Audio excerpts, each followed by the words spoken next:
Throughout 2020, we've been keenly interested in understanding what sellers are doing day to day. How has their lives changed now that they're no longer traveling to customers and have to do virtually everything over Zoom?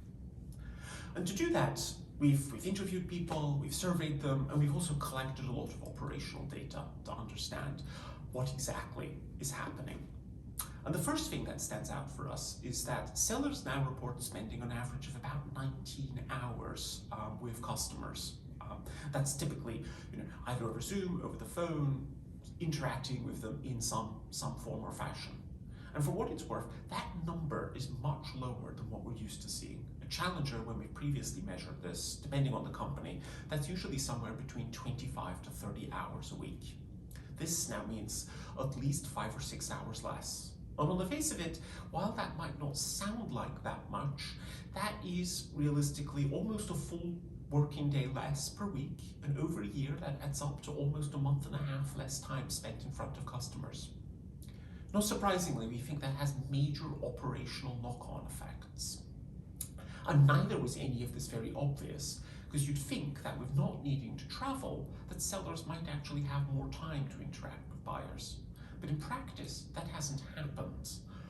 We think part of the reason that hasn't happened is the prevalence of virtual purchasing, where it is no longer possible to bring people together in larger groups to answer any hard questions in real time.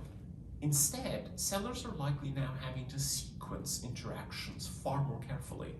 They need to deal with different business owners at different points in time in order to answer questions sequentially. Zoom, for all the benefits it brings, doesn't really lend itself for large interactive sessions. It's not really clear to us you can have a group of 20 disparate people, and so sellers are having to deal with that large number of people and somehow still conclude a deal within time. This graphic here illustrates that very powerfully. One of the things we did with our partner, SalesDirector.ai, is that we looked at the number of interactions it takes to close a deal, and we looked at it from 2019 through 2020. What you see in 2019 is that number went up and down across companies. It goes up a little bit towards the end of the year as the year closes out. But it roughly took, say maybe about 50 odd interactions, emails, meetings, calls to close a deal. But look at what happens in 2020. In 2020, starting in March, April, that number starts to go up, and it only goes up. And in fact, in October, when we last looked at this number is literally at 2x what it was compared to 2019. That's a hard number with important implications for the sales organization.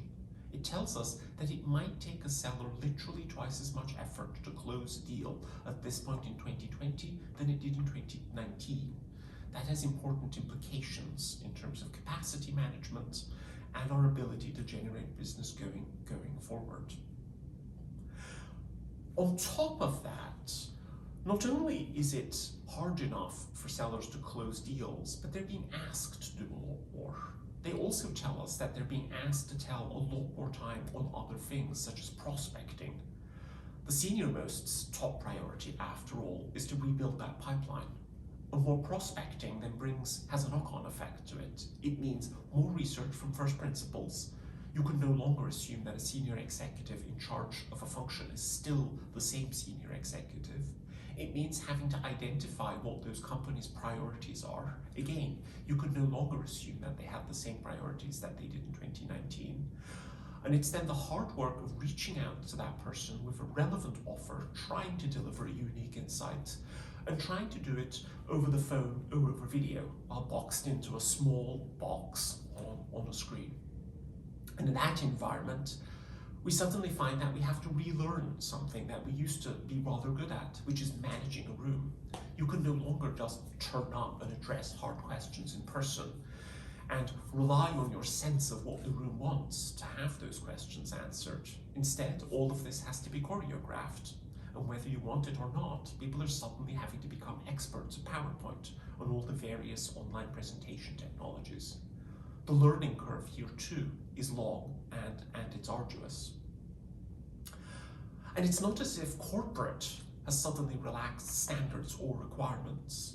During hard times, forecasts become more important. And so your boss will want to know that the CRM is completed, that every single interaction is accounted for, and they will now want to attend business reviews in ways that they did not want to before. So overall, for the individual seller, we think 2020 has meant an enormous change in the way they spend their time. Life hasn't just gotten a little bit harder alongside with everything else. We think that a seller's life might have gotten 2 or 3 times as hard, as they suddenly have to deliver a new offer to sometimes new customers in a format that they previously might have tried hard to avoid.